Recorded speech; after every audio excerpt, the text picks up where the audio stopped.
And so thank you everybody for being here tonight. So Dr. Melvin Nario is going to be discussing with us from assessment to action, comprehensive strategy for conquering high cholesterol. Just another question there. Do you have to be licensed in Nevada? I don't think so, right? Nope, you don't have to. Answer is no. Okay. Okay. Take it away, Dr. Nario. All right, thank you, Dr. Bill. So let's talk about a topic that's probably familiar to all, but let's put a little twist into it by adding a lot of evidence-based key points. Warning, though, you might hear information that might make you maybe cringe or react. You'll find out in a bit. Remember, I'm just a messenger, and it doesn't mean I follow them. I'm just presenting the evidence, so don't start throwing tomatoes at me, maybe after the presentation. Learning objectives, according to Dr. Bill, that this will be the first webinar that will be CME approved. I'm so honored to be the one to present this, thus why we have learning objectives for our CME requirements. All right, so here are my credentials. Before I start, I just want to thank Dr. Bill for this invitation.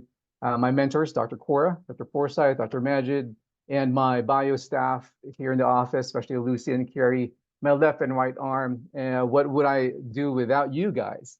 And special mention to Dr. Mark Houston, who is a mentor and a co-faculty in A4M, who really educated me in the world of integrative cardiology, which also was, I guess my lecture is also based on his teachings. All right, as an initial conventionally trained clinician, I was taught in medical school that majority of approaches in lowering cholesterol are based on prescription medications. In regular medical conferences, they might even trump lifestyle, exercise, and diet. As I learned and experimented in the integrative world, prescription meds are not the end-all, be-all of lipid therapy.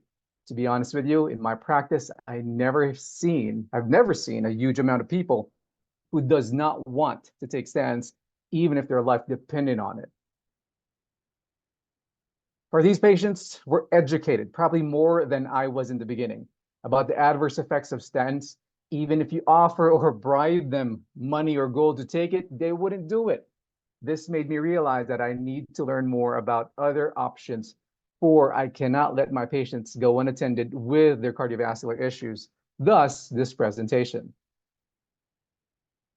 All right, so dyslipidemia is part of the top 5 risk factors as seen here in forming cardiovascular disease. Once lipids get in contact with endothelium, inflammation, oxidative stress, immune dysfunction occur, even leading to cardiovascular insults, such as plaque formation. These are the common contributors to dyslipidemia, but the one that strikes me the most here is chronic infection.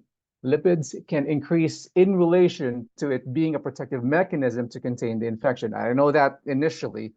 Nowadays, we talk about COVID. Can that make an impact? We will see in the future. Recently, when we also thought that our fatty diet was causing all the issues, we probably have to think twice. Carbs are now considered the suspects in driving metabolic dysfunction. National Cholesterol Education Program has brought up points. 50% of at-risk individuals are not identified with cardiovascular disease. 50% of heart attack victims have normal cholesterol. That there is still a missing link in identifying cardiovascular disease when we thought we have all the answers. So cholesterol is not a menace because we always think of fatty food in relation to this. Here are the useful functions. To highlight some, they're part of brain structure, mitochondria, hormones, vitamin D. Remember, these in relation to the famous drugs called statins, because they are the ones getting affected. In its creation, you will see that the liver is on top of the list. Why we have fatty liver when overload of cholesterol occurs and cannot be disposed of. From here, let's start off discussing the greatest rivalries that the world has ever known. I'm not endorsing any of these products. Great sports cars that become a movie, which is Ford versus Ferrari. The unending classic rivalry of Ali versus Fraser, going back to the slugfest and Thrilla in Manila. And who is the soda king of our era, Coke or Pepsi? But the greatest one of all, as far as I'm concerned, is which does not have answers still. rivalries to beat all rivalries. Who came first, the chicken or the egg? Even up to now, there is no answer for whom the winner is, and we might never know.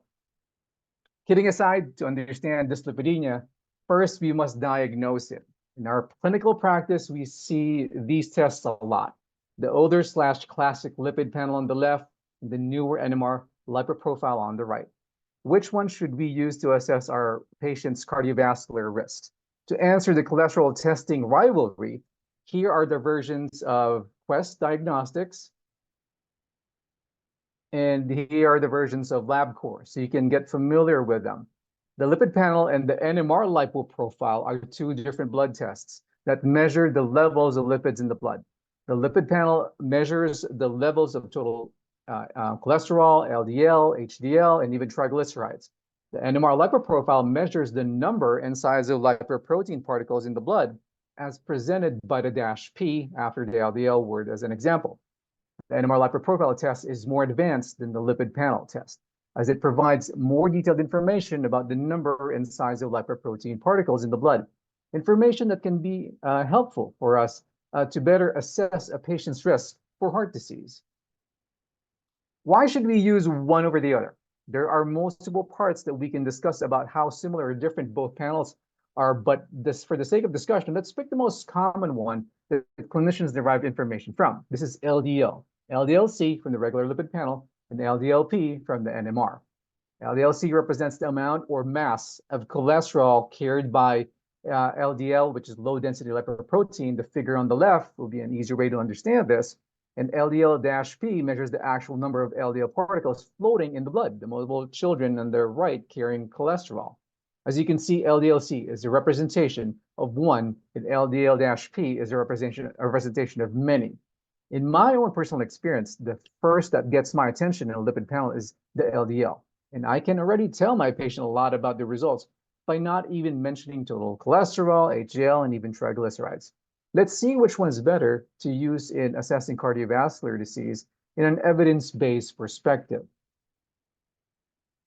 This might be the part where you're going to throw tomatoes at me, but hear me out. This is just according to literature. We as integrative practitioners practice differently, and we know better, right? So first, let's talk about the positives of LDL-C. It does have evidence to guide us in predicting cardiovascular markers.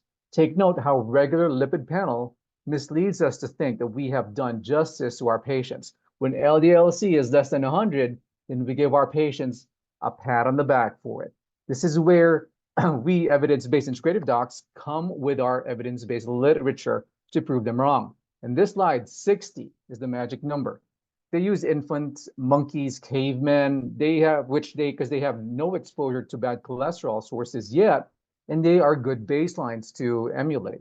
Even 60 is the ideal number to reach when on statins. Anything above this number becomes a risk for cardiovascular disease, so as the literature said. When you think 60 is scary low, here, 40 is evidence that we can limbo rock lower and still be safe.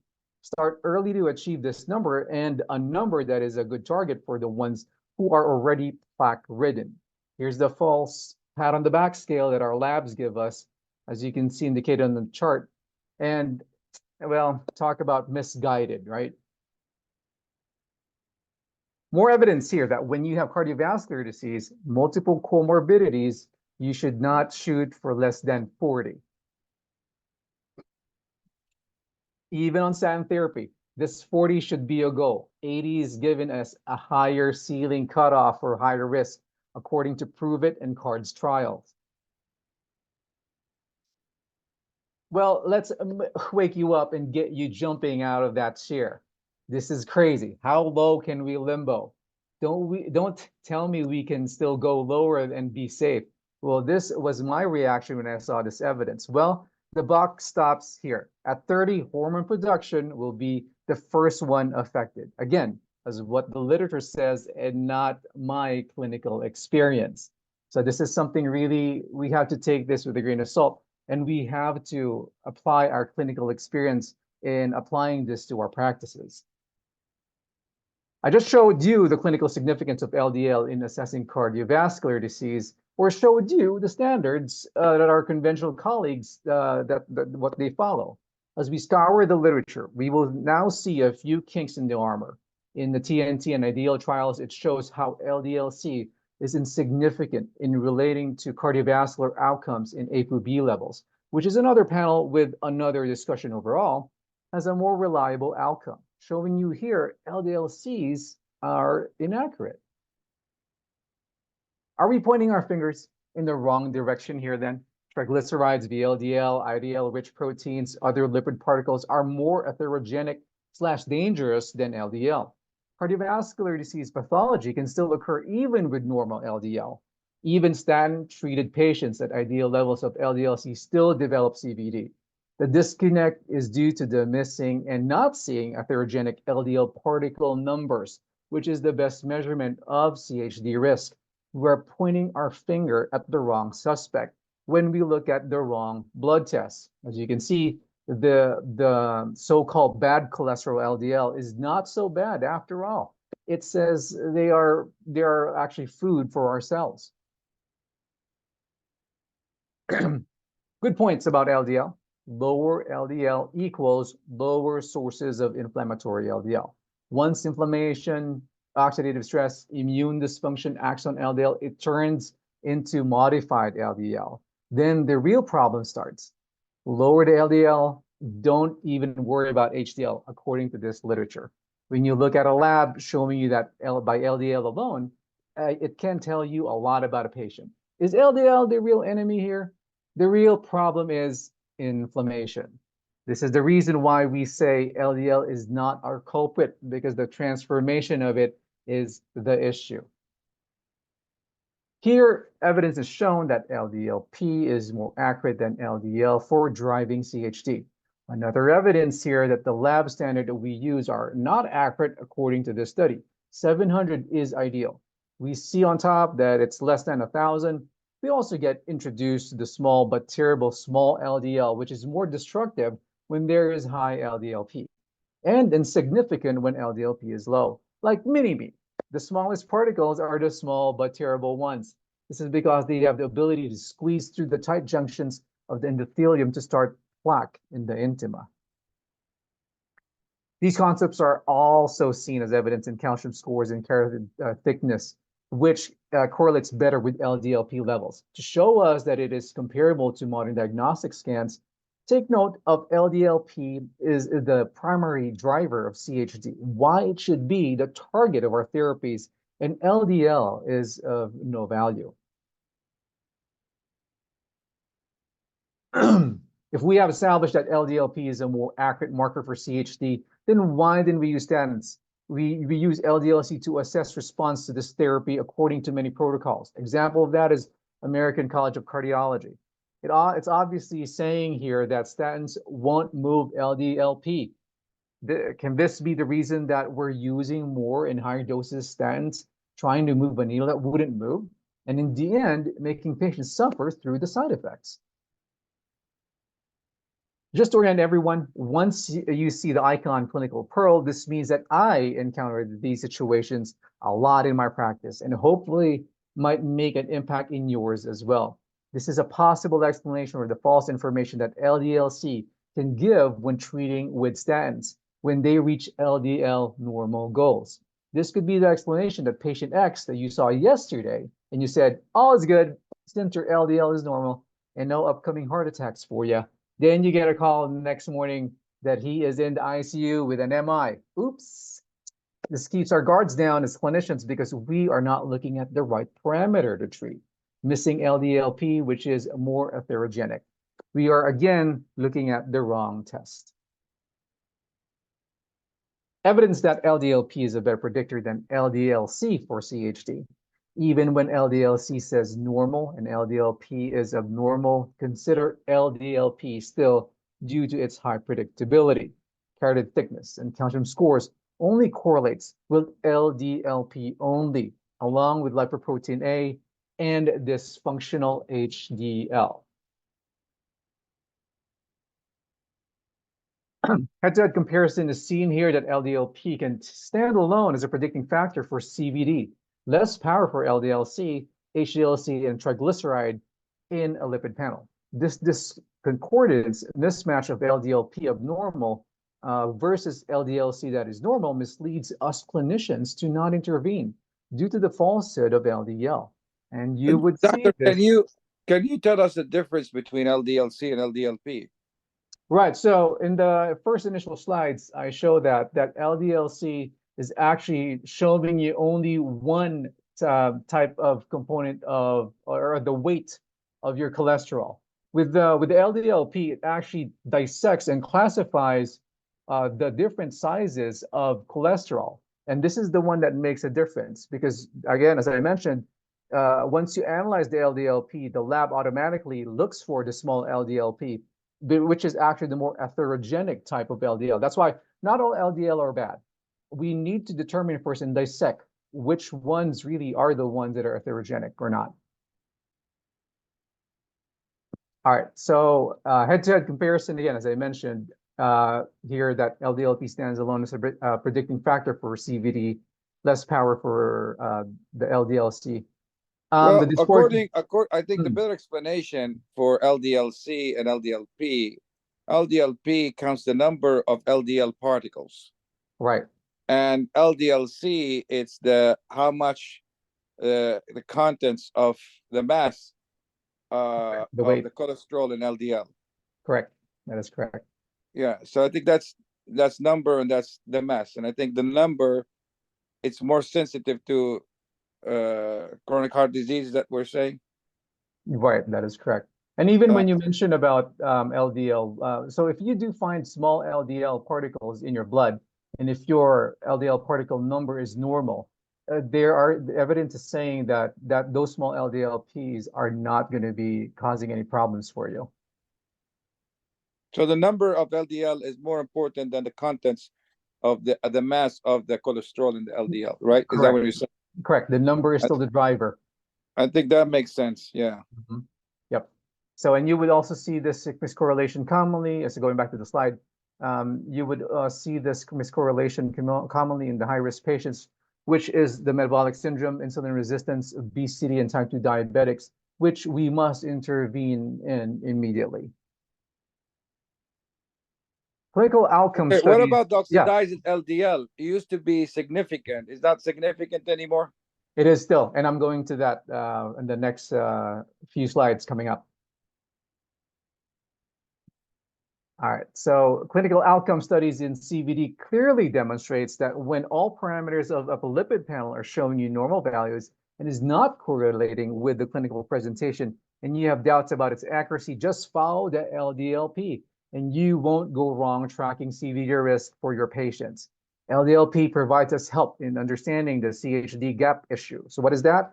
This is the persistence of CHD even when the risk factors in the labs are normal. Shocking news here, not only statins are ineffective, but majority of prescriptions in lowering LDLP as well. Shocker that the prescription meds that conventional docs like to use are not doing anything to lower down LDLP. That's when, then what are these medications trying to do to our patients? In the economical perspective, LDLP assessments lowered medical costs for cardiovascular events. All more of a reason why our current medical system should adapt this. Sometimes I still get a letter from insurance saying that it is not covered by my patient due to it being still experimental. How can this be experimental when evidence-based medicine backs this test big time? This is now the real enemy, the transformation of LDL that does damage to the blood vessels, damage associated molecular patterns or DAMPs, activating inflammatory receptors and stimulating immune system to fire up, specifically affecting the endothelium. Oxidized LDL is associated with the severity of cardiovascular disease, LDL cholesterol, which is damaged by a chemical reaction from free radicals. Also, glycation of LDL occurs chiefly due to the non-enzymatic reactions of glucose and its metabolites with the free amino acid groups of lysine, in which LDL is rich with. Glyco-oxidized LDL. Now you're really in trouble having this type of hybrid in your system. As seen here, good old plain LDL just swims around until it gets into the endothelium, where it gets modified, oxidized, or glycosylated, and interact with the macrophages to turn into plaque. It's not the LDL that is the problem, but it's the modification. So you would see the foam cells there. There are many reasons for LDL to be oxidized. Here's the list, but I just wanted to highlight how important LDLP and size is in relation to this transformation, which can be seen in NMR lipoprofile, and usually when LDLP is high, and as I mentioned, the size is also small. When you have small LDLs present as well, and with this finding, that is a bad equation. Here is the final verdict, master list of ranking. Well, I don't see LDLC here on top. Well, on top here instead is LDLP. It even is emphasizing to use LDLP to determine CHD risk and assess efficacy of treatments.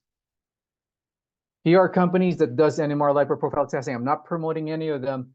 I use most commonly Quest and LabCorp just because they're more prominent. But again, no promotion on my end. Since we are talking about testing panels, here's a clinical pearl. I always hear from patients, don't worry about my LDL if it's high. It's all about my total cholesterol / HDL ratio, and I'm normal according to my primary or cardiologist. It can still be used, but doesn't trump NMR lipoprofile and LDLP according to modern literature. Remember, the moments when we say to our cardiovascular patients, always maintain a high HDL, good cholesterol, as we call it, and you will be okay in relation to your cardiovascular health. Well, here's a wake-up call for me, personally. It's not true that they are safe. High HDL, more than 85, are what we call stealth, mutant HDLs. Good cholesterol gone bad due to higher atherogenic potential, and also negatively affects the beta cells of the pancreas to increase diabetes risk. This is where statins has been proven to lower dysfunctional HDL. Here's our two-faced enemy in the picture. As we can see, the target should just be in the sweet spot, 40 to 60 for HDL-C to lower cardiovascular risks, not over or under. 70 to 80, you're getting a little risque there. Another favorite clinical pro of mine that I always see in my clinical practice. Let's now discuss how do we treat dyslipidemia. Another bigger rivalry in our integrative field are supplements / herbs versus prescriptions. Who will win this one? Usually the discussion will be favoring prescriptions due to conventional medicine leading the path in terms of studies according to the other side of the fence. Let me show you first the initial treatment that is being considered by conventional medicine and its advantages and disadvantages. Naturals has been recognized by the FDA as well on the list. Let's discuss the most famous one that we encounter in clinical practice and the one that we always want to replace, statins. High evidence on LDL and triglycerides seen here in terms of effects. Out of all the prescription anti-lipids, statins are standing out in lipid-lowering effects in studies and in as well as its other effects in lowering inflammation and lowering down immune cardiovascular reactions. Here's the cholesterol pathway. Statins, as you can see, is a competitive inhibitor of the HMG-CoA reductase, as seen in this chart, and prevents the downstream reactions. So let's discuss statins in terms of its advantages and disadvantages. The Jupiter trial, no doubt that it is backed up by numerous evidences. Let me count the ways. Here are the humongous number of studies that support statins in the medical community. Daily Crestor, again, mentioning the Jupiter trial, lowers MI, CVA, PE, and even mortality for these patients who underwent the study. Number 2, the heart protection study. It lowers heart disease regardless of CRP and improves lipid panels. In the IVUS study, statins induced both plaque regression and decreased the necrotic core. Statins also decrease thoracic aneurysms. It also preserves renal function. Has antihypertensive effects. Again, statins inhibit HMG-CoA reductase enzyme, the rate-limiting enzyme of the mevalonate metabolic pathway. Multiple lines of evidence indicate that certain cancers, I also work in a cancer facility, depends on the pathway for growth and survival, and therefore a vulnerable path to be attacked by statin therapy. So anti-cancer effects, basically. Has anti-inflammatory effects. Clinical pearl here. I have seen this in other practitioners that they suddenly stop statins and replace it with naturals. Taper is the key if you don't want a possible heart attack to occur on your patient. It lowers atheroma. My emphasis on this slide is now we can see the imperfections of statins, the side effects. These are the common two side effects that we always encounter with statins: increased LFTs and CPKs. I presented all the positives about it. Now let me show you the other side. As we now go low in the LDL levels with statins, we now see more side effects: diabetes, hematuria, hepatobiliary disorders, and even insomnia. It even worsens DM1 due to it decreasing insulin sensitivity. And same effect for diabetes too, in terms of developing diabetes due to insulin resistance, low muscle mass. You have to remember, muscles are primary users of glucose and nutrient deficiencies. If we think we want to prolong the lives of our elderly just because we saw a little elevation in the cholesterol and the blood test by starting a statin, we should think twice. Increase mortality in our elderly who uses it for prevention. Can I add just 2 cents here so people here, because some people are left in the room and thinking that you are promoting statin. One of them just texted something. But anyway, let me just make sure that people here understand that this lecture is not about promoting statin. This is lecture about showing both sides of the aisle. And I think the best summary of this is that statin for short term, it's good. But the problem, like any other big pharma product and lab product, is that for long-term use, it compromises the mitochondria. So it's not biologically friendly with your mitochondria, and that leads to all the side effects because it interferes with mitochondria, leading to oxidative stress, leading to insulin resistance, and leading all the complication downstream. So short-term, you can get the benefit, and that's the reason the trials win, because of the short-term studies. And they see, oh, it's wonderful, it's great, it has anti-inflammatory, lower cholesterol, all that stuff. But when you use it for a long period of time, all of that good stuff, it will reverse. In fact, you end up with tolerance and you need more statin because it leads to oxidative stress. Can we confirm that together? That is correct. So as integrative practitioners, we definitely need to open the options to our patients in terms of the benefits of the statins. But there is a part of us that always will sway them away because of the side effects that it has. So I need to show the good in order for us to understand the bad effects of statins as well. All right, so again, as I mentioned to you in this slide, that we should probably not use this in our elderly patient who wants prevention. So this is not a preventative drug. And even FDA acknowledges this. Memory loss, brain is made of fat, and mitochondria, again, not to be used as primary prevention. We know that CoQ10 gets lowered by statins, so that's in the pathway, leading to mitochondrial fatigue, manifesting as generalized fatigue. The lipophilics, like simvastatin, does this more. Mitochondria is made of lipid layers, which is depleted by statins.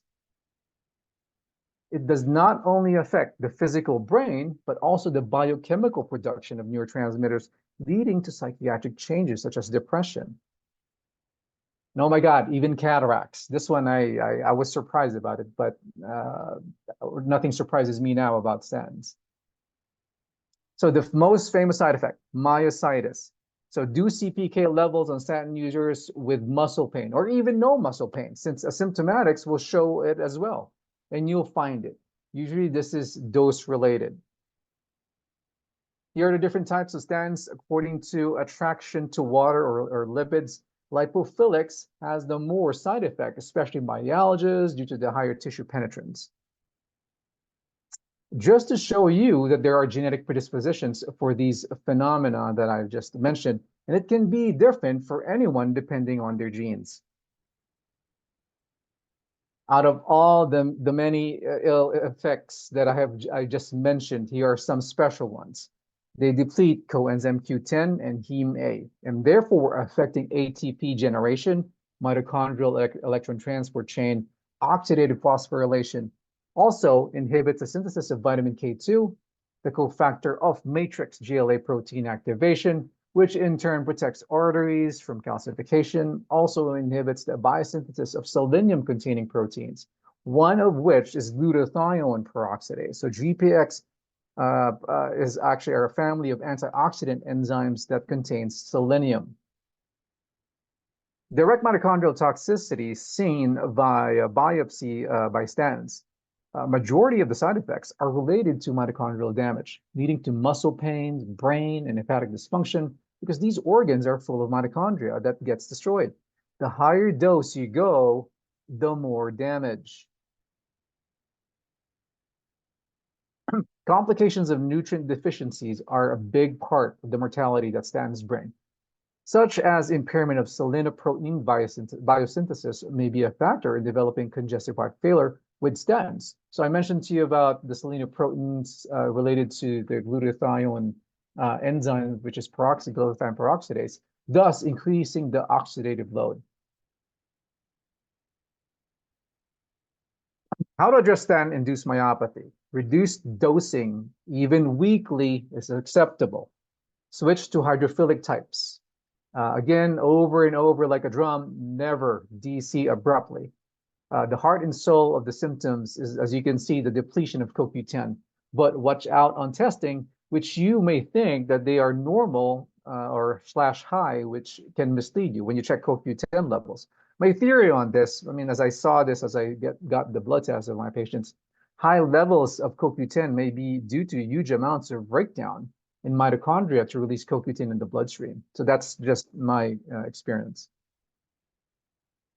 Let me now show you why we are all here, that our natural therapies can win this war of the rivalries against statins via evidence-based literature. Why do we like naturals? The reasons can be classified as real beliefs of patients, such as possible adverse effects, allergic responses, and the other reasons that are subjective beliefs, like perceptions of adverse effects and even personal preference. For this talk, we will focus on supplements and herbs in relation to our chosen therapies for dyslipidemia. Let's start with one of my favorites, niacin in general. It is a fat buster for triglyceride and lowers fatty acids, prevents clots to form, and a potent anti-inflammatory and antioxidant.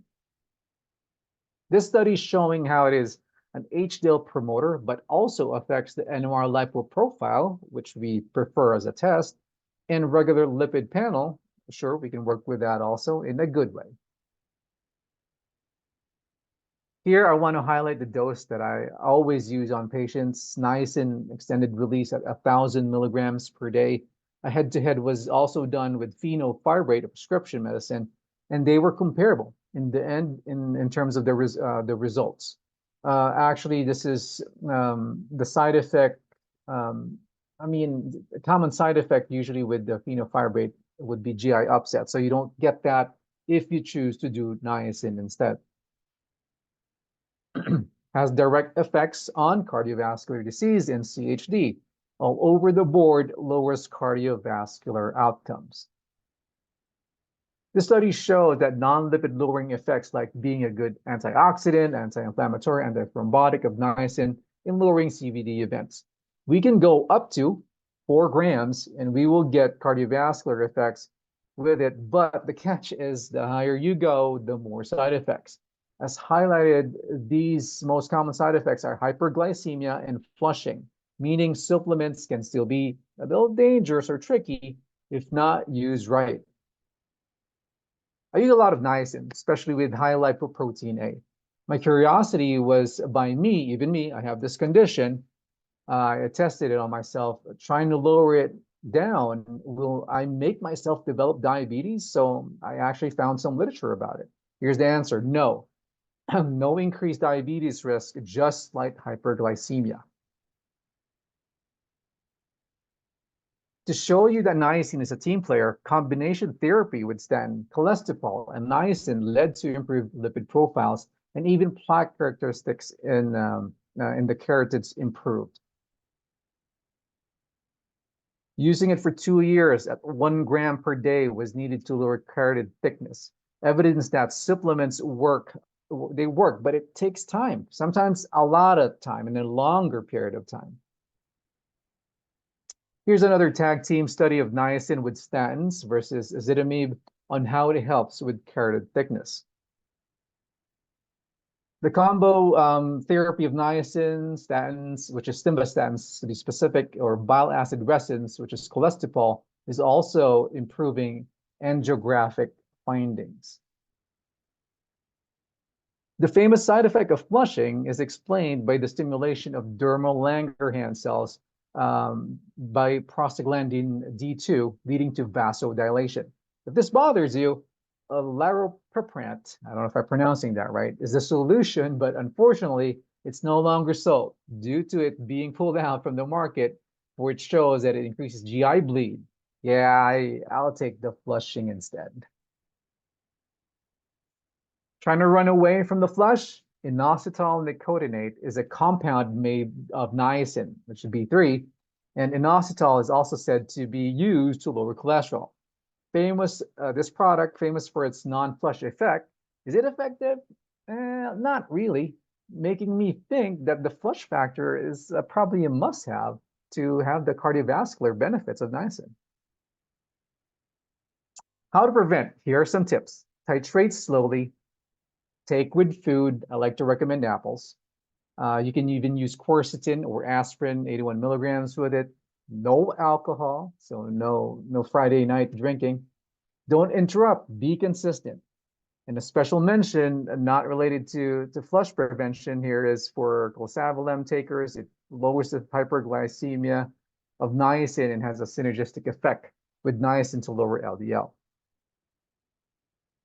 The next one is red yeast rice. Monocholine is the active ingredient. This actually inhibits cholesterol synthesis via HMG-CoA reductase, usually known to be the natural statin. So notice here that even at low doses, it lowers LDL by 22%. At 2,400 milligrams at night dosing, same effect on LDL, but with other additional effects on other lipid panel parameters. Take at night when cholesterol formation is more prominent. And that's the same, I think, you will hear your doctors tell you about statins, to take it at night.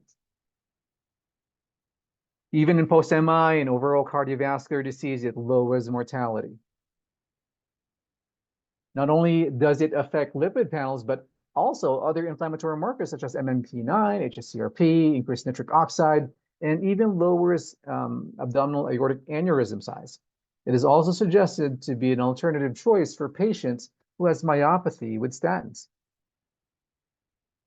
The effects are also related to dose. The higher it is, the more, the effects, good or bad, are related to the dose that you give. The team player effect here also seen with red yeast rice, along with niacin, phytosterol esters, L-carnitine, vitamin C, CoQ10, as they improve lipid panels. Another team player slide, working well with other supplements such as phytosterols, berberine, polycosanol, artichoke leaf, grapeseed, niacinamide, and folic acid in lowering LDL. When we hear statin-like, we also think about the same possible side effects of a statin. But here, it's a rare occurrence, especially myopathies, hepatic dysfunction, or diabetes. Reason why this is a famous choice as an alternative therapy for statins. It can still produce some myalgia, so be careful. Again, as I mentioned to you, it's dose dependent, but of course, less than statins. Again, statin-like. We know statins are strong CYP enzyme inhibitors.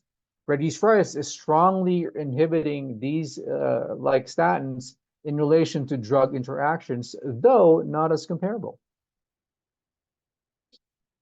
Our patients likes to buy cheaper over-the-counter supplements. This one you don't want to play with. Some red yeast rice products may contain a toxic contaminant called citrulline, which can damage the kidneys. Citrulline can form during the fermentation process if it is not carefully controlled. In a 2021 analysis of 37 red yeast rice products, only one product had citrulline levels below the maximum level set by this is done in Europe, by the European Union. So only get from trusted sources. Here is berberine, also a crowd favorite. It inhibits HMG-CoA reductase in the pathway. Berberine found in nature plants not only inhibits HMG-CoA reductase, but also lowers cholesterol absorption and increases biliary excretion of LDL. Also a good team player with cholesterol medications or supplements. Another team player slide with red yeast rice and statins in improving lipid panel. A famous indication for it is also to lower blood sugar. It has a low side effect profile. Dose could be 500 milligrams once to twice a day. Proof that berberine beats a prescription drug, ezetimibe, improving LDL. Head-to-head study right here. Beat that, huh? Omegas acts on the regulation of hepatic and intestinal HMG-CoA reductase. Let's remember the good sources of fish with low metals. The SMASH acronym, as I always tell to my patients: salmon, mackerel, anchovies, sardines, and herring. One of the most studied supplement that reduces CBD, CHD, MI, CVA in numerous trials, seen positive effects in post-MI, lowering mortality and preventing cabbage occlusions. Striking to me is 45% decrease sudden death, almost 50%. Will you not take that? That's almost like a good chance of winning, right? You take it. Effects, recommended dose can reach up to 4 grams. How powerful and dynamic it is. Shown here, all atherogenic particles are down. Anti-inflammatory. Why we use it also in pain. Anti-thrombotic. It assists clotting conditions. Even improve heart rate variability. Improve parasympathetic nervous system activity. It can even relax you. So that's the complete package right there. Increase eNOS or nitric oxide, which helps with circulation. So why it's one of my favorite cholesterol supplements. And Dr. Bill mentioned to me about an AAMG protocol that actually is more than what I'm recommending. So let's address the elephant in the room. Can it cause atrial fibrillation? There are risks only present, especially, sorry, there. Let's address the elephant in the room. Can it cause AFib? There are risks only present, especially with the ones with cardiovascular comorbidities. For healthy users, very low evidence.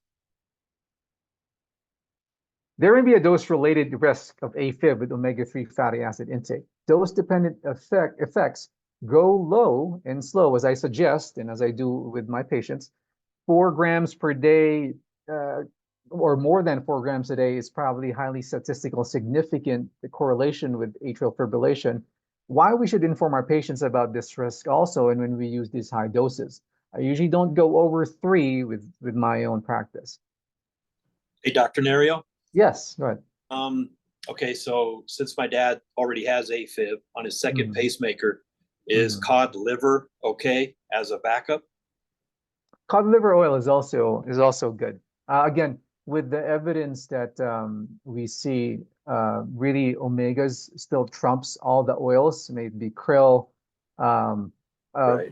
Again, I still go for omegas in relation to cardiovascular benefits. And Well, I'll cod show liver you. oil does have omega in it, omega-3, and I like cod liver oil along with Right. olive oil. Those are 2 oils are the best for cardiovascular diseases. Do you agree? Yes, and cod liver oil also has vitamin D. And with omegas, that does not contain it's only EPA DHA most of the time. Right. Okay, thank you. Yes. Okay. So team player slide again, in this GELIS trial done in Japan, omegas plus statins reach cardiovascular goals faster than with statins alone. In omegas, they contain long-chain omega-3 fatty acids called eicosapentaenoic acid, EPA, and docosahexaenoic acid, DHA. Why we call them EPA, DHA? Because it's hard to pronounce. Which one carries the more importance? Seems like DHA carries more effect in lowering inflammation and affecting lipids. Here's, I changed this slide because Dr. Bill said remove all the brand names, but this is actually one of the ones in the market, which is called an omega-3 acid ethyl ester. And this is I see this a lot in our patients who gets prescribed by our conventional colleagues, and this is covered by insurance as low as $25 to $150 in good RX for a month supply. Majority of this product is actually composed of EPA. As seen here, EPA doesn't hold the same effective effects on a lipid profile compared to DHA, thus questioning its effectiveness. All right, so one of the more common questions, Doc, is krill oil effective? Krill oil comes from a tiny shrimp, it's like a marine animal. It's rich in omega-3, EPA, DHA. Krill is also effective, but I still prefer omegas from fish due to it being less expensive, number one, and also having more non-lipid lowering benefits like anti-inflammation. So literature here, not as heavy as omega fish oils versus krill oil. So not only can we get lipid lowering effects from supplements, but here are power food sources that will help us. Fiber. We always think we are lacking in protein in our diet. Reason why we focus more on animal meat intake. The one that is really deficient in our diet is fiber. Reason why there are a lot of people constipated. To differentiate fiber, soluble fiber attracts water and turns to gel during digestion. Insoluble does not dissolve in water and typically remains whole as it passes through. Studies back soluble fiber a little bit more in improving lipid panels. MUFA, or monounsaturated fatty acids, as we call them, improves lipid panel and cardiovascular mortality. Can be seen usually in the Mediterranean diet, also called the heart-healthy diet. Olives, not only does it affect lipid panels, but also lowers glucose. It's an anti-inflammatory, and even getting involved in the gene translation to prevent CHD. How powerful is that? It goes into the deeper layers of our cell. I always suggest use extra virgin olive oil because it is cold pressed and left unrefined, while regular olive oil is heated to extract the oil and is refined. You see the team player icon again, works well with omegas for lipids and free radical control. And you need 20 to 25 mils per day to get the benefits. So be creative in chugging it down, mixing it with salads or food choices or dips in healthy bread. Do whatever you want, as long as you put it in your body. It might make you gag, but whatever, right? Garlic is not only an anti-Dracula remedy, but it is also an anti-cholesterol remedy. It also inhibits HMG-CoA reductase. To reap the benefits of the cardiovascular effects of garlic, use aged Kyolic garlic, as seen here on lipid panels. 600 milligrams BID recommended dose for the cardiovascular formulation. Again, there's a specific brand for this one that I use. They actually mix the garlic, they grill it, and they put it in the olive oil. That's a good mix. Oh yes, that's correct. Did you that's okay. Yeah. Let me just make sure that the doctors here, this is a CME, because we have the highest number here, 31. I would like all of you to start getting your CME through the link that I'm sharing, and to support Dr. William Bill so he can keep doing this weekly CME seminars. Thank you very much. All right, thank you. To reap the benefits of the cardiovascular effects of garlic, use aged garlic, as I mentioned. 600, maybe we can answer that question later in the question and answer.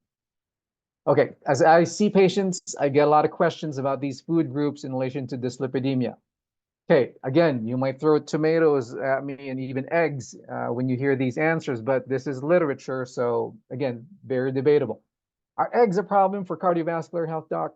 Unfortunately, the only one affected by this are the diabetics. They are even worse than the ApoE4 genotype carriers. One egg a day is okay for the general population. Doc, is dairy healthy? It's a double-edged sword. In general, for dairy, since it can increase CHD risk, but reduce diabetes risk. Overall, only fermented dairy are protective. Cheese and yogurt. The other types like skim are no-go. Lastly, doc, is coconut oil healthy? Unfortunately, it can increase total cholesterol, LDL, and triglycerides, but the silver lining, it increases HDL. In summary, dyslipidemia is still a major risk factor for CVD. When we thought we got it all figured out, we still don't have the solution for dyslipidemia all these years. You will see that because CVD is still the #1 killer in the US, thus we need to be aggressive in our approaches. And MR lipo profile, by using the right testing method, we will be guided more accurately on how to assess and treat our patients' cardiovascular problems. And then number 3, statins do have a place in the medical world, as evidenced by the literature. In the integrative world, it has a bad rep. Let it be our ally, not our enemy in the fight against dyslipidemia. We just have to use it wisely. Number 4, natural therapies are effective. It may be slower than statins. We just need to know when to use them properly and wisely. May it be in combination or by itself.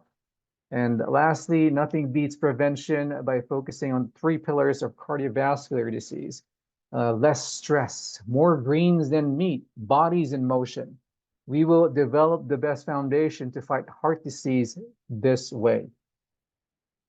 I want to dedicate this lecture to my father, who passed away a year ago, and who is also a doctor. Benjamin, who inspired me to be a physician and be a man for others. Thank you so much for everything, and I love you, Dad.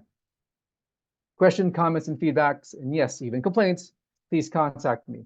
With all my heart and gratitude, I want to thank all of you for taking time learning from my lecture, and hopefully I have given the gift of education to you in helping your patients, as we all know that our knowledge is your power to better health. And thank you for letting me provide you with the edge in longevity and health maintenance, which I call the biological edge or the bio edge. And God bless to all. Thank you. Okay, thank you, Dr. Nario. Do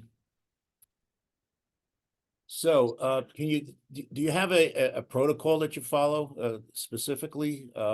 Somebody comes in and their LDL is 120 and it's going to be flagged high and they get all excited about it. That, oh my God, it says I'm high. Right. Where do you go with that? So with what I do, how do I get my screen? Do you still see my screen? Anyway, so with that specific case that you just mentioned, again, as I tell you, I always preach to my patient now that LDL is not the enemy. I really want to show you your NMR lipo profile, but you can also correlate this with the other parameters of the patient. For example, if they come in as a known diabetic, or they come in as also with hypertension issues or stroke history and heart attack history, now you can actually use that specific LDL panel because that's the usual test that they present us with. And that's what the PCP always does. So with my approach, as I mentioned to you, I use the literature evidence. The first go-to that I always use would be omega fish oils, which are good quality ones.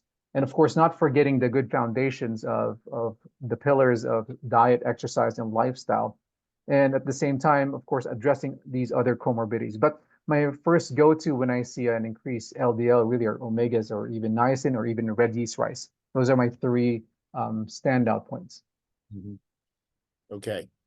And then as it gets higher, is there a cutoff where you say, yeah, we have to do something? Yes, there is. So that's again where this is where us clinicians not only use numbers. This is when we actually see, for example, when you compare an old blood test to a new one, and you would see the real high incremental difference of where it was before. And if you can now talk to the patient, hey, are we going to do this naturally, or do I need to consider to refer you to cardiology? Or is this something now you could consider doing low dose statins? Because I had this conversation before with my patient. For example, the holidays were coming and they were saying, Doc, I really can't. Holiday is so hard for me. Okay, so let's talk about this. Let's maybe start you on a very low dose statin, like once a week, and then of course blast you with supplements.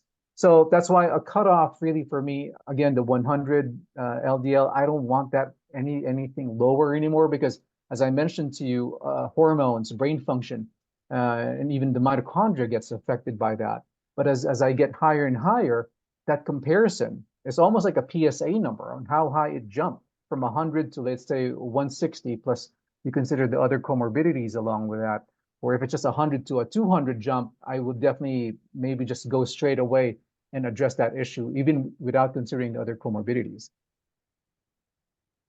Are you always going after higher cholesterols, or some of us, especially in the hormone world, are a bit skeptical about the whole thing. Usually, when we get the hormones optimized, we see that the lipids all go down, and Right. as you know, that the statins work by if you look at the side effect profile of your typical statin, and you look at the symptoms of low hormones, particularly testosterone and estrogen, and growth hormone, you see that they line up pretty much the same. Correct. So that's where, when I mentioned about considering the other comorbidities of the patient. So as I've been working with you, we are both big proponents of hormonal balancing. So at the same time, these patients that I see for cholesterol issues also goes through hormone screening. So that's when we add our testosterone, or balancing our testosterone, DHEA. And for the women, especially estrogen, as we all know, they have a huge effect in protecting our cardiovascular system. So I definitely agree with you. Okay. Somebody asked about in the chat. I think you just mentioned something great. I mean, he said that I will consider short-term, low dose, the statin until I give those supplement and optimize other things like weight loss and whatever the patient has an issue with. And I think with time, then you can wean patients from statins completely. But a long-term use of statin, that's the problem. When those people are taking it with high dose and long-term, that's where all the side effects manifest, and that's where the danger is. Correct. That is correct. And I have these patients who actually kind of bit the bullet for the reason that they actually ended up having a heart attack. And I had this patient before that I was convincing them to start on statins or even refer to a cardiologist, just because it's getting higher and higher. Family history was very, very prominent. Lifestyle was so bad, and just always negotiating with me. I'll exercise, I'll do whatever you want. And then again, had a heart attack, unfortunately. So that's why I caution our integrative colleagues here that there is a time and place for statins. I'm not a big fan, to be honest with you, but there is a time that you really have to open it up as part of the options of your patients. Somebody asked about avocado oil. Avocado oil is also good. So that's something that's plant-based. It's just in terms of evidence, I think extra virgin olive oil is the one that I see more on the top of the food chain, just because it's part of the already proven Mediterranean diet that actually has been proven to lower down cardiovascular risks. Okay, one of our members is throwing a few tomatoes, so we'll just ask. I told you. Who paid for all the studies showing lower LDL is better? So I think you know the answer to that, right? Yeah. So I just wanted to show that out there, that it's out there. So we won't be, I guess, ignorant about these studies. So at least we know about it. I know you know that. I'm just reminding everybody in the room. Do you I think learned something new from Dr. Platz, and he said I did have some problems and issues with cardiovascular, but this guy is very genius. So he used cyclodextrin, and cyclodextrin works like high density lipoprotein. It's a polymers, but it helps to collect the fat and cholesterol, and he did very good with it. So that's something I'm considering. There's publication about cyclodextrin to work at HDL mimic. It's a synthetic, yes, but it's biodegradable. It is safe according to the publications, but maybe the options for clearing up the fat and plaques of the atherosclerosis. So something I'm gonna present it one time, either here or my Monday meetings. But I So think Dr. there's lots of science behind it. Dr. Halasa, that's also a product I think being used by Dr. Nayan Patel for his glutathione. Correct me if I'm wrong, Dr. Bill, but I think he's using Yeah, that as a carrier for the topical glutathione. It's a binding agent. It's in a lot of different products. One that I use a lot has resveratrol in it, and it has the cyclodextrin in it also. So, tomato number 2. Do you think LDL is a better marker of heart disease than insulin resistance? Definitely not. I agree that as I mentioned a while ago in the early part of my talk, insulin resistance is now the driver of cardiovascular disease. I think you like to mention this, that before they thought cholesterol, low-fat diet is the key to go away or run away from cardiovascular problems. But again, that didn't work, right? So now the newer studies actually supports carbohydrates as your number one suspect for it. Thus, insulin resistance parameters are very important. Okay, and tomato number 3. Why did evolution provide us with LDL if it's bad for us? What again? Why did evolution provide us with LDL if it's bad for us? That is a good question. So I also apply that as part of the estrogen theory. Why did man or God gave us estrogen when we think it's carcinogenic? So it's almost the same concept. So that's why LDL, as I say, is not your enemy. We use it for hormones. We use it as cell barriers, cell membranes. We use it for so many things. That's why, again, I don't agree with LDL in general as being the enemy here, but you just need to know the particles and the sizes of what they are, so we would know really what to consider as our enemy. Okay. Do you know why LDL has become the focus? There are other things in the atherosclerotic plaque besides LDL, right? Yeah. Again, LDL. That's a good question. I don't know why they made focus of. Maybe you know. Do you? I'm asking you the questions from the chat. So. I'm to be honest with you, it's just I saw it and I think I showed a slide of it. It's in Time magazine that they showed butter as like the enemy in relation to increasing cholesterol. But putting it out there, I'm sure there are studies that I could probably look into and maybe get back to that in the future. Yeah. What is the natural treatment for prediabetes, elevated postprandial blood sugar? Oh, there. So that's one thing that I got from you. Cinnamon, right? 1 to 2 teaspoons a day. Right. That's a good way to treat. Of course, nothing trumps your diet, lifestyle, and exercise. But there's also chromium. You have fenugreek. You have ginseng. So there's so many natural ways on how to do this. Gymnea sylvestri is a very good as a kind of a sweet tooth killer. All right. And vanadium is another one. And then we, as you know, we like berberine a lot, and we use berberine, Right. quite extensively. Actually, we use a berberine chromium combination a lot too. Right. And the key there is that you have to use enough berberine. You need a minimum of 1,000 milligrams, 500 twice a day, and preferably up to 2,000. So you need to use enough. Do you get a lot of GI effects at your higher dosing? Not too many, no. Not too, okay. And we one we like has something in it called gynostemma, which is a Chinese herb that's an AMPK modulator also. So we get kind of a fat burning, increased metabolic rate, and the cholesterol and blood sugar effects. So okay. Another question? Yeah, go ahead.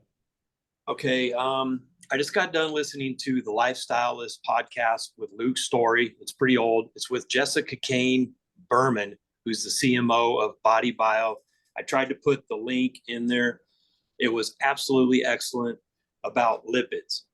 and they're the ones that have the liposomal phospholipid complex. And she's got some new stuff coming out that's really intense, to say the least. And they also have the calcium magnesium butyrate. Joe, we're doing CMEs. We can't mention brand names, okay? So you can use generic names, but please don't mention brand names or brands.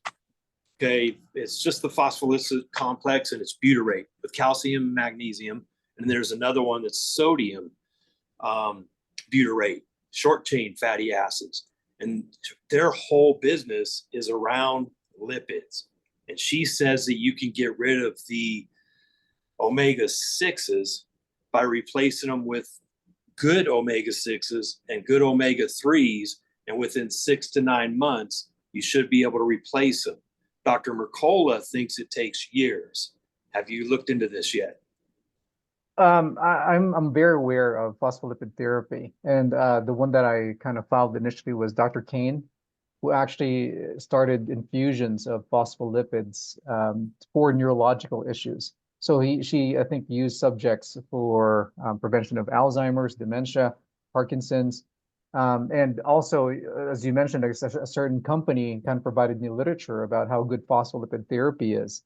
And another one in Germany, Dr. Baxas actually carries an IV version of phosphatidylcholine that actually helps with cardiovascular plaques and also helps with increasing in circulatory problems.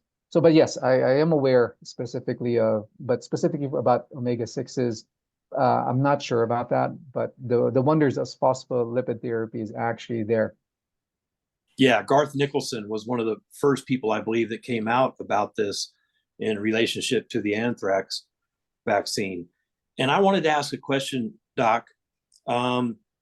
Someone in one of our meetings said that if the public brings in a name, that's different. You can't bring out the name, or Dr. Nerio can't bring out the name, because I'm not technically going for a CMO. Is that true? If you ask a question, we can answer it, but we can't promote it. Exactly. Okay. Thank you. Hoorah. Question about how you wean someone off of statins. Yeah, so what I do is actually what their current dose would be. I usually do it in half first. And then at the same time, as an integrative approach, I always want to make sure I insert my naturals in there as well. So it's not only the halving of the dose that's important, but the one that you replace it with, the one that got lost. And then eventually, as I see it, I do it as they go farther down their protocol weekly. Of course, this is considered that you look into blood testing as well. And of course, if you didn't start this, I always tell patients, you have to inform your provider who actually started this one, especially if it's cardiology who did it. Mm-hmm. All right. When evaluating cardiac risk, can you comment on cardiac CT scan? Which is the calcium score, right? I'm assuming, right? So the calcium score is definitely helpful. It actually has a good correlation most of the time with ApoB levels, and even your lipoprotein A level that actually can be correlated. But the importance of calcium scores for me really is not like on the top of the mountain. Meaning, as you would remember, when you talk about calcium scores, this is what you look at the external in terms of the blood vessel that you're looking at. So in terms of looking at the internal, what about the soft plaque that you're missing? So you're looking at the hard plaque that is a cemented calcium, which is also a predictive parameter for cardiovascular disease. But as I always tell patients, we can definitely use this, but we're missing a big part of this equation. So that's why this is, unless you want to do an angiogram or you want to go in there, who wants to do that, right? But this is where the other factors comes into play, that calcium scores are it's only a piece of the puzzle. It's not going to be the end all of your therapy and your assessment and management of your patient. Mm-hmm. Okay, good. Okay, Dr. Robin, if you're still here, I assume that answers your question. Yes, it does. Thank you. Okay, anybody else comments? I think if you want to wean statin, you can find alternative supplement that does the same thing that statin does, but it's not as potent, but still they can lower the cholesterol, like niacin, garlic, ginger ale. all of this may help in weaning the statin when you are giving those supplements, because they can inhibit the cholesterol synthesis in certain, but it's not as potent, like let's say 10 times, but it's a good way of weaning patient from statin, because long-term use of statin, as we said, it's not biologically friendly. It can lead to oxidative stress and reverse the whole thing. And the oxidative stress, you end up with increased LDL, oxidized LDL, which is more worse than LDL itself. So something in balance, I think, and even when you give statin, we recommend giving all the supplement like QQ10 and all that stuff that helps to minimize the side effects. You know, that's, I think we heard from today's lecture. I just confirming what the doctor said. Okay, yeah, okay. And a little summary there, Dr. Nario, for us. Well, a summary here really is when we're actually in a conventional mindset, you actually will miss a lot if you're going to be looking at dyslipidemia. So that's why opening up the other tests, and I know we have Filipino doctors on board as I see them. I do hope one day this test is actually in your reach in the Philippines. But right now, this was the important thing that I actually got from my experience here, that testing is important in order to find out really what the problem is. And also, do not underestimate the power of natural therapy. And again, I was on the conventional side before my career as I started as an integrated practitioner, but do not doubt it, especially if there's medical literature. So you've come over to the dark side now. Is that Yes, I am. And unfortunately, I am admitting to it. we welcome you. So, okay. So again, if you see in the chat here, this is new for us. This was the first time we had this afforded to us. If you click on this link, there's just about 3 or 4, maybe 5 things you have to check off. It's $30 for the CME. I don't think, Dr. Halassa, that we need at least 30 practitioners before we break even. Is that it? So we only But you can even after the fact, Yeah. you can, when you put in YouTube, you can tell the people the CME, Right. and they can pay, and even after the fact, that you can have more doctors even after recording. You can send the recording and the link of the CME to all your list. Mhm. And possible doctors who are missing it, they may watch it and get the CME even after. So I think that will bring you 30. So our videos usually end up on YouTube. Can I put the link there in the? Yeah, you can. I think that's what I'm gonna do. I'm gonna put them in YouTube, just offer it for free. But I think the doctors who wants the CME, because most of doctors wants the CME for renewal their license, I think it's the best way of doing the affordable way instead of going to the expensive conferences there and here. This will be the best way of doing it, especially the education that Dr. William is providing. It's the highest quality. I promise you, you will not get those education in any conference out there. I just know Dr. William, his education, quality, practical, there is none out there better than what I hear from his conference. So that's what my tomato. Your That's my good tomato. $5 will be in the mail in the morning. So, okay. Any comments or any of the medical things? And I'm going to, if not, we're going to stop the video right now.